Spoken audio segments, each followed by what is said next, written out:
Radio Silaturahim untuk Islam yang satu. Ikhwan dan akhwat yang dirahmati Allah Subhanahu wa taala. Masih bersama kami dalam program Tausiah Sore di hari ini bersama narasumber kita Ustadz Zain Al-Hadi, dan tema kita tentang istighfar atau ampunan. Baik ikhwan dan akhwat, di sesi yang kedua kami membuka pertanyaan bagi Anda, dan kita akan awali pertanyaan pertama dari hamba Allah. Assalamualaikum warahmatullahi wabarakatuh. Ustadz, bagaimana menumbuhkan keimanan yang murni pada generasi muda saat ini, yang tentunya tantangannya sangat luar biasa berat? Bismillahirrahmanirrahim. Iya benar, tantangannya berat. Jadi kalau kakek-kakek kita itu dulu belajar keimanan, menghafal sifat 20 ya dulu itu, mereka udah bagus, sudah soleh, imannya kuat. Cukup itu. Kenapa? Karena waktu itu setan-setan juga kemampuannya masih lemah ya. Sekarang dia juga sudah punya teknologi canggih juga, punya segala macam sama seperti manusia. Ada kemajuan. Maka itu betul, pelajarannya harus ditingkatkan. Jadi boleh tetap sifat 20, tapi sifat 20 itu sekarang dipahami. Allah tuh ada. Kalau dulu kan Allah ada wujud, mustahil tiada kan gitu. Udah bagus lah. Sekarang tidak cukup seperti itu. Jadi harus logis, logika. Jadi Allah itu ada. Iyalah. Kenapa? Karena dia prima causa, sumber segala ada. Selain dia diadakan. Allah yang hidup, kita dihidupkan.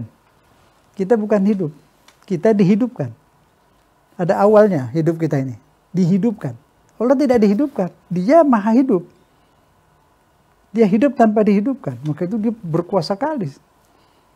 Melihat tanpa alat mata, karena dia yang bikin mata. Mendengar tanpa telinga, karena dia yang bikin telinga. Dia ada tanpa diadakan. Nah itu, segala yang ada menunjukkan bahwa dia ada. Segala yang ada menunjukkan bahwa dia ada. Karena segala yang ada diciptakan. Nah yang menciptakan segala yang ada sebelum segala ada. Karena tidak mungkin yang menciptakan itu yang ada bersama ada.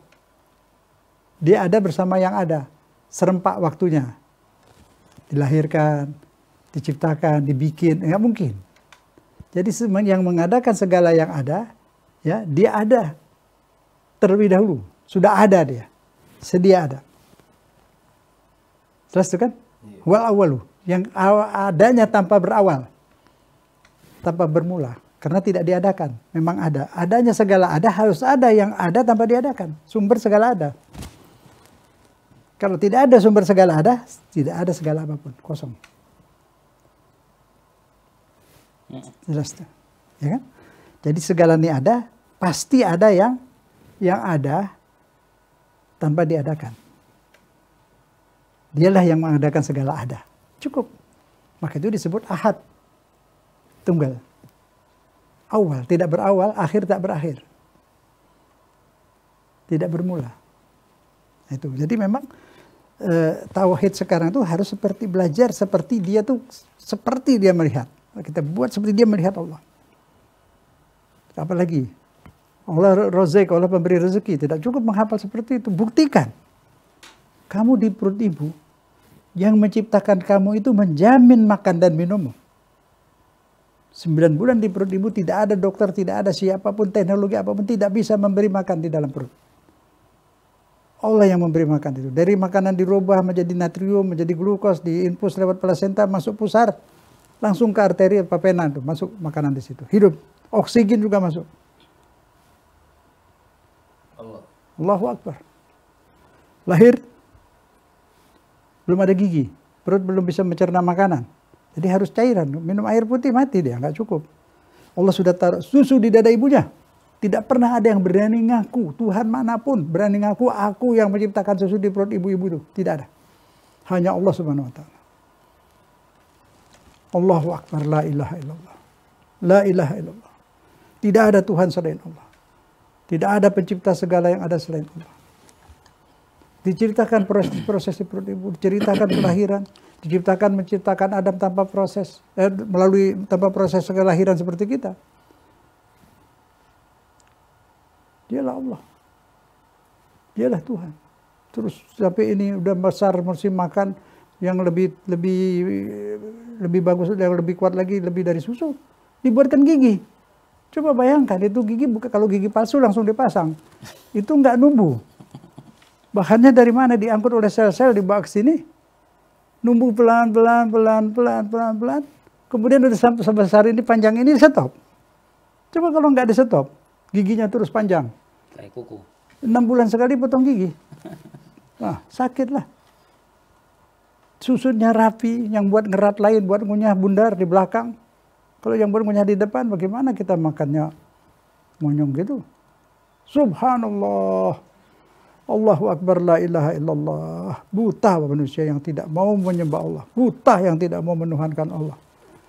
Buta pikiran, buta perasaan. Mata memandang tapi tidak mengerti. Itu. Pelajaran tauhid harus melalui sains, melalui ilmu pengetahuan. Semua ilmu pengetahuan itu adalah belajar mengenal Allah. Botani, ilmu pertanian, anatomi tubuh manusia, ilmu bumi alam falak, ilmu haid, semua itu menunjukkan adanya Allah. Pohon-pohon itu berbicara, buah-buahan itu berbicara, hai manusia, kau makan jerukku, kau makan pisangku, makan manggaku. Kalian tidak pernah tahu siapa yang menciptakan aku ini. Mana mungkin air naik di bawah itu kelapa itu, mangga itu kecil gitu, terus asam, tidak lama berubah jadi manis. Pikir apa pohon mangga bisa merubah itu rasa asam jadi manis? Pohon mangga bergerak juga tidak bisa. Lalu siapa? Berpikir.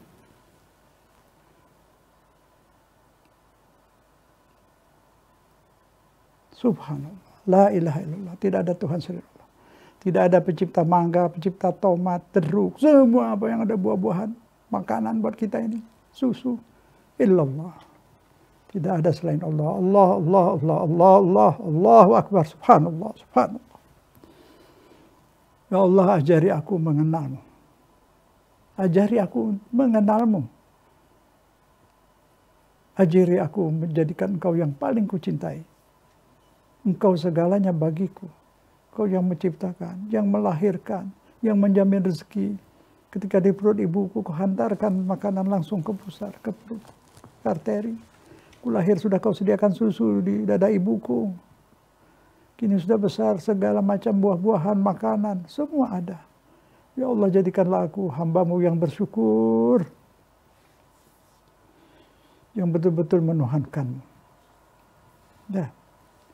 Insya Allah minggu depan kita akan teruskan bab ini. Baik, Ustaz. Dan kita pun juga kalau berpikir manusia minum air putih bukan minum susu, tapi Allah kemudian menciptakan air susu pada seorang ibu untuk bayinya. Ya. Begitu pula dengan sapi. Ya. Hanya minum air putih tapi dia punya produk susu. Ya. Apakah kemudian manusia tidak berpikir akan hal itu? Ya. Yang untuk ibu, susu hanya untuk anaknya, tidak banyak. Dikhawatirkan nanti dijual belikan, tidak boleh. Nah, untuk manusia yang kurang susunya, Allah kasih di sapi banyak. Sapi banyak, untuk anaknya lebih itu, lebihnya untuk manusia. Karena kalau susu sapi memang Allah ciptakan tuh untuk disembelih, untuk diapakan. Tapi kalau manusia tidak boleh. Iya. Makanya dibatasi sesuai dengan kebutuhan anaknya saja. Bukan main Allah sayangnya kepada manusia ini. Subhanallah, manusia dah ngerti dirinya disayang. Allahu Akbar, la ilaha illallah. Subhanallah, subhanallah. Ya. Kalau nanti ibu-ibu pada jadi dipaksa untuk mendagang susunya sendiri, astagfirullahaladzim. La ilaha illallah. Allahu Akbar. Baik, dan ini salah satu kita menumbuhkan keimanan yang murni pada generasi muda saat ini, Ustaz, ya. Baik, Ustaz, kemudian Ustaz, pertanyaan selanjutnya adalah, lalu kenapa saat ini banyak ataupun ada pemahaman tentang ateis yang menolak konsep ketuhanan? Siapa yang salah dalam hal ini? Apakah karena padahal manusia sudah diciptakan dengan akal pikiran dan sudah begitu banyak tanda-tanda di sekitar kita, baik alam semesta, pada diri manusia sendiri? Ya. Sebenarnya kalau mau jujur, orang-orang yang mengaku ateis itu sebenarnya dia menuhankan. Dia bertuhan. menuhankan hawa nafsunya. Ya, arti Tuhan itu yang dituruti. Dia mengikuti hawa nafsunya, dia di bawah perintah hawa nafsunya. Hawa nafsunya suruh apapun dia lakukan. Walaupun bertentangan dengan hati nuraninya. Itu salah di Quran tuh. Apa ra'aita man ittakhadha ilahahu hawahu? Tahukah kalian ada orang menjadikan hawa nafsunya, dituhankan hawa nafsunya? Jadi semua bertuhan, tinggal menjadi siapa apa yang dituhankan, siapa yang dituhankan, apa yang dituhankan. Itu yang menjadi masalah. Kemudian komunis itu juga, ini banyak ikut-ikutan tak karuan. Komunis itu udah bubar, di Uni Soviet sudah bubar, hanya tinggal lambang saja. Ya, di mana-mana nggak ada, itu cuma dia ikut mempertahankan saja, dia punya simbol sebenarnya, tinggal simbol saja. Nggak ada semua. Di RRT apanya yang komunis? Nggak ada, cuma simbol saja dia. Sistem ekonominya sudah kapitalis. Kapitalis sudah. Di ajaran komunis nggak bisa diterapkan, nggak bisa dipakai. Hidup sederhana, pemimpinnya rumah kaya-kaya. Mana ada? Tidak ada lagi. Di Vietnam juga sudah nggak ada. Dan ada yang ikut-ikutan tak karuan, itu mau ingin menunjukkan bahwa dia ada punya kelebihan lah. Ada yang membenci agama, karena dia masuk agama dia benci, dia pertahankan itu. Tapi dia menuhankan hawa nafsu. Jadi di mana-mana di dunia ini udah bubar semua. Ajarannya tidak bisa diterima. Semua udah menyimpang, tapi ya di simbol saja jadikan simbol. Berarti mana ada sistemnya sudah kapitalis. Nggak ada lagi sosialisnya, sedikit ada. Kalau perlu sosialis, Islam lebih hebat daripada komunis. Apa? Zakat. Hanya ada salah paham di Islam itu zakat pukul rata 2,5%. Padahal ada 2,5, ada 5, ada 10, ada 20. Ini yang harus diperbarui. Jadi lebih hebat dari komunis soal sosialisnya itu. Penghargaan terhadap hak asasi manusia. Ya, tapi orang Islam sering terpancing, dipancing-pancing terus supaya jadi radikal, supaya keras. Itu musuh-musuh Islam dorong ke situ. ISIS itu semua bikinan non-Muslim. Eropa, Amerika yang bikin sama Israel. Senjatanya senjata Amerika Israel. Yang Nusra ya ISIS. Semua itu. Ini harus jelas, harus dibukain. Supaya umat Islam tahu, agama ini sangat menghargai hak asasi manusia. Laqad karramna bani Adam. Telah kumuliakan anak cucu Adam. Manusia ini terhormat. Allah yang beri kehormatan kepada manusia. Manusianya yang tidak mengerti. Di pengadilan Islam itu, wah luar biasa. Sedikit ya falsafah hukum. Sering saya bukain. Tujuan hukum itu adalah untuk nakut-nakuti kalau Islam. Supaya orang tidak melakukan kesalahan. Di pengadilan apa di pengadilan? Di pengadilan sangat adil. Tertuduh punya hak untuk diam. Tidak boleh dipaksa. Dan saksi serta pembuktian harus cukup. Dan pembuktian semua harus dibebankan kepada jaksa. Tidak boleh korek dari tertuduh. Tertuduh tetap terhormat. Jaksa yang harus cari bukti. Apabila bukti dan saksi ada keraguan, tidak lengkap, dibatalkan hukum hudud dan kisos. Diganti dengan ta'zir. Ta'zir itu apa? Hukum yang bikin manusia. Itu pidana yang ada. Itu ta'zir itu. Tapi pidana kita ini, saya bukan ngatain, sudah kedaluarsa sebenarnya. Belanda pun udah tinggalin, udah dirubah jauh. Sudah ketinggalan banyak. Kaku. Seharusnya sanksi-sanksi hukumnya sudah nggak baik. Seperti orang korupsi, apa semua orang salah-salah segala macam di penjara. Yang harus di penjara itu macan. Kalau dia keluar dia bunuh orang, makan orang kan. Ini tidak. Dia nggak akan mengganggu orang, tidak akan bunuh orang. Kenapa harus dikandangin seperti itu? Sistem itu sudah nggak benar, tapi manusia ini sangat bertakwa kepada hukum Belanda ini. Tidak mau rubah, kayak kitab suci itu. Sekarang lagi sidang, udah lama mau rubah sedikit-sedikit aja repot itu. Bikin sanksi hukumnya keras supaya orang takut. Tapi di pengadilannya itu belum tentu diterapkan. Karena kalau bukti tidak lengkap, diganti ta'zir. Kayak orang korupsi, kita lihat penyakitnya itu apa. Orang korupsi itu sombong. Pengen pamer harta.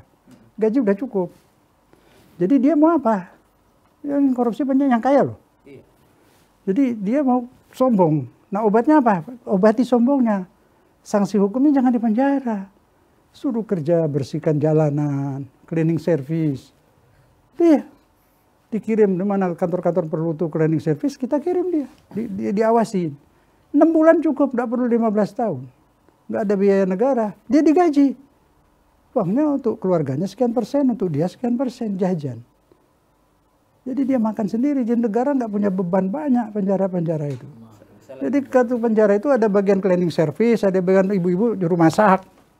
Siapa yang pesan-pesan berapa jam memasak nih? 5 jam kerja di sana. Ini yang servis ke sana kirim. Jadi ini lembaga kerja. Ya kan?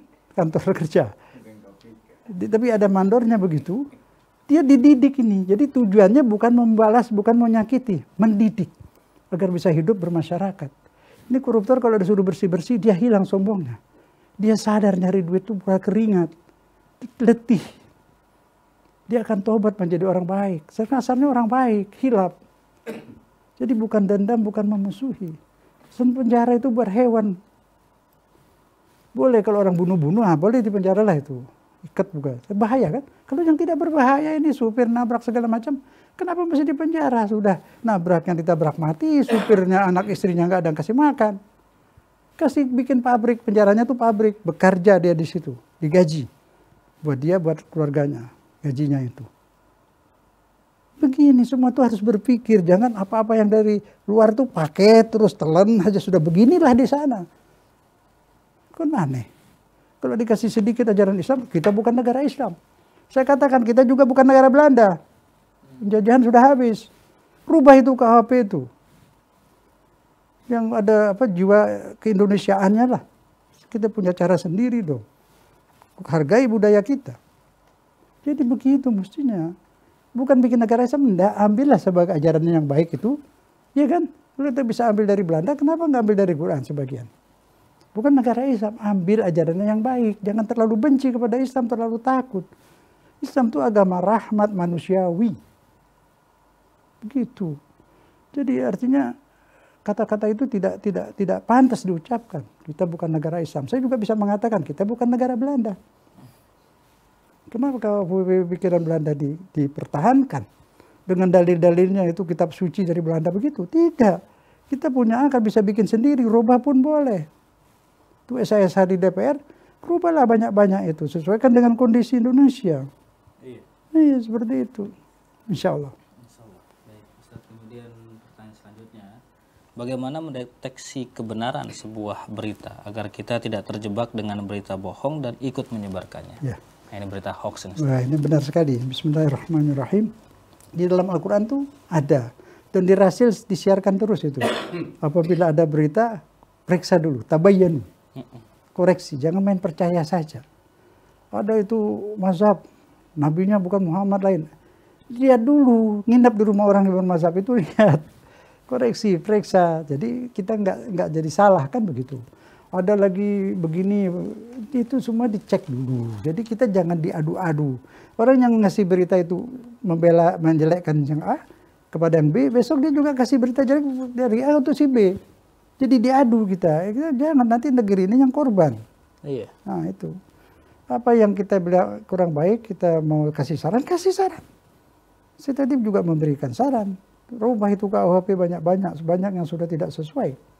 Tapi sudah mulai itu kan, sekarang lagi sidang. Tapi belum banyak, masih banyak yang harus rubah. Hukum dagang juga sudah ketinggalan, jauh. Tambahin aja tuh anggota DPR bagian hukum tuh. Masih banyak yang kurang. Kemudian jadi itu banyak berita bohong. Maaf ya, di dalam ajaran Islam juga banyak yang bohong. Maaf, ada yang beberapa juru dakwah kita yang dibayar dari luar negeri. Dia yang bayar, dia yang mengatur. Dia yang memerintah, kamu ceramahnya tentang ini, tentang ini. Nah sekarang kalian jangan lagi mencela-cela tahlil dan sebagainya. Kita butuh pendekatan, ikuti saja. Boleh, sudah boleh semua, apa aja boleh. Karena ini masalahnya politik, bukan agama. Iya. Nah itu, jadi kita yang dengar tuh ya saring lah. Saring. Tapi saya alhamdulillah jamin kalau Rasil ini alhamdulillah selamat. Masya Allah. Selamat ya, tidak pernah mau, wah kalau mau ke Rasil ini udah kaya lah. Kasihan Rasil, ini aja buat bayar ini Tak banyak kurang. Jadi karena dia tidak nerima itu. Pesan-pesan dari luar kasih luar itu alhamdulillah, mudah-mudahan Allah lindungi terus. Amin. Inilah harapan kita karena alhamdulillah ini yang independen, netral ya, untuk kepentingan Islam yang satu saja. Jadi di luar itu banyak yang pesanan. Jangan dimusuhi mereka, mereka orang Islam, orang baik.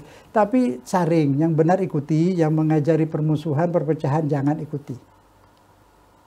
Ya, merubah banyak. Ada yang merubah tafsir banyak nih kepentingan politik dari luar terus terang aja. Banyak agen-agen luar negeri di sini, di negeri kita itu. Di masjid, yang di kantor, di mana-mana ada. Luar biasa. Tapi kita nggak usah khawatir. Kita hasbi rabbi jalallah. Tawakal pada Allah. Allah akan lindungi. Bila kita bela agama Allah, Allah akan bela kita. Itu di Quran. In tansurullah yansurkum. Jika engkau menolong Allah, menolong Allah itu Allah nggak ditolong, Allah maha kuat. Maksudnya menolong agamanya, ajarannya. Dia akan selamatkan kita. Banyak mungkin termakan racun di badan kita, orang kasih, orang yang benci, tidak akan mempan, keluar. Allah kirimkan makhluknya suruh keluarin. Dia bisa. Jadi yakinlah kepada Allah.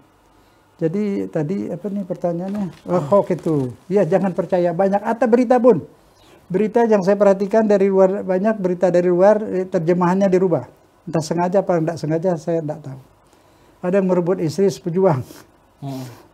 Mana ada pejuang bunuh diri di masjid, bunuh orang banyak-banyak, pejuang apa itu? Udah lihat Allah Akbarnya barangkali. Ya jangan percaya kepada Allah Akbar juga hoax tuh. Mana bunuh Allah Akbar, bunuh ulama di masjid.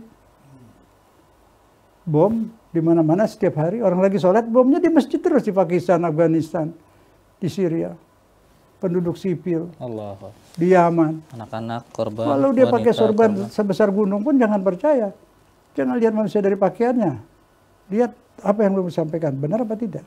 Nah itu caranya. Kita serem ini. Nanti banyak orang-orang nakal menggunakan pakaian orang baik, ya kan repot itu. Dia aja tuh banyak tertuduh di pengadilan pakai baju putih, pakai baju putih, ya kan? Nah, yang nakal-nakal yang perempuan jilbab semua itu kalau udah ke pengadilan. Jadi sekarang lihat yang sebenarnya, teliti dan periksa. Bertanya kepada ustadz-ustadz yang mengerti, yang tahu. Atau kepada pejabat juga boleh, yang jujur, yang baik. Sudah waktunya ini kita berhati-hati karena di hadis Nabi di akhir zaman seperti ini banyak fitnah. Dalam bahasa fitnah tapi artinya tuh hoax juga itu. Bohong, tipu, pemutarbalikan fakta, dan sebagainya. Sampai sekarang ini sudah berubah. Yang kanan jadi kiri, yang kiri jadi kanan, yang benar jadi salah, yang salah jadi benar. Ya. Insya Allah. Baik Ustaz, dan terakhir Ustaz, pertanyaan terakhir Ustaz ya. Ini terkait dengan tadi pernyataan Ustaz tentang masalah yang terjadi di Timur Tengah. Hadis riwayat Muslim berbunyi, mencaci maki seorang mukmin adalah suatu kejahatan dan memeranginya adalah suatu kekufuran. Mohon pencerahan makna hadis tersebut terkait dengan peperangan antar umat Islam di Timur Tengah. Ustaz. Baik, perang seperti itu kita tidak bisa mengatakan salah dua-duanya. Tidak. Karena ada pihak yang ditindas, ada pihak penindas. Ya. Ada yang benar dan ada yang tidak benar. Itu bertarung antara hak dan batil. Benar dan salah, itu bertarung terus. Jadi yang korban itu penduduk sipil di Yaman, di Syria, di Irak. Apa dia termasuk orang sipil? Tidak, mereka tidak tahu apa-apa, rakyat sipil terbunuh. Siapa yang benar, siapa tidak benar, ya gampang aja lihat siapa yang menyerang, siapa yang diserang. Kan kelihatan itu. Dan siapa yang mendanai. Siapa yang mengasih dana. Itu isi senjatanya semua modern, yang mahal-mahal, luar biasa banyaknya. Itu Yaman banyak dapat senjata dari rampasan.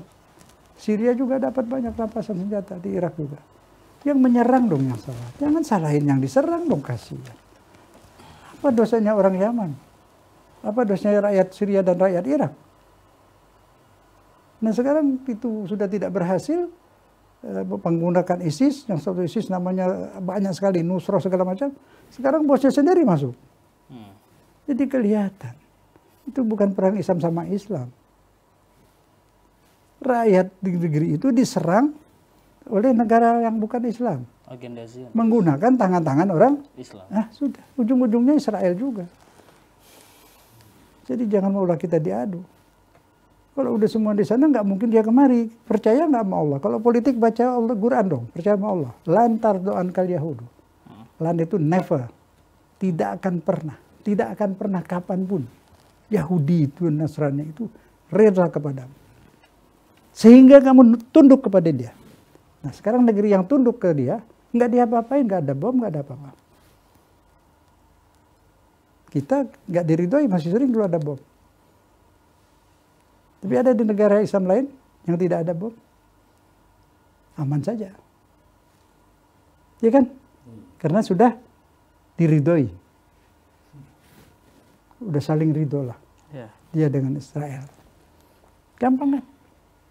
Yang bertanya tadi, gampang kan? Ya. Nah, seperti itulah. Insya Allah kita kalau pakai Quran nggak akan salah. Insya Allah. Insya Allah. Baik. Baik Ustaz, nampaknya pertanyaan tadi menjadi pertanyaan terakhir Ustaz di sore hari ini. Sebelum berpisah, kesimpulan apa Ustaz? Bismillahirrahmanirrahim. Banyaklah kita beristighfar di bulan Rajab dan Sya'ban. Mari kita akhiri dengan istighfar bersama. Astagfirullah. Bismillahirrahmanirrahim. Amin. Rabbighfirli Rabbighfirli warhamni warhamni wali walidayya wali walidayya watub alayya. watub alayya. Rabbighfirli Rabbighfirli warhamni warhamni wali walidayya wali watub walidayya alayya. Ya Allah, ampuni daku, ampuni diriku, kasihani aku, kasihani juga ayah dan ibuku, dan terimalah taubatku. Amin. Assalamualaikum warahmatullahi wabarakatuh.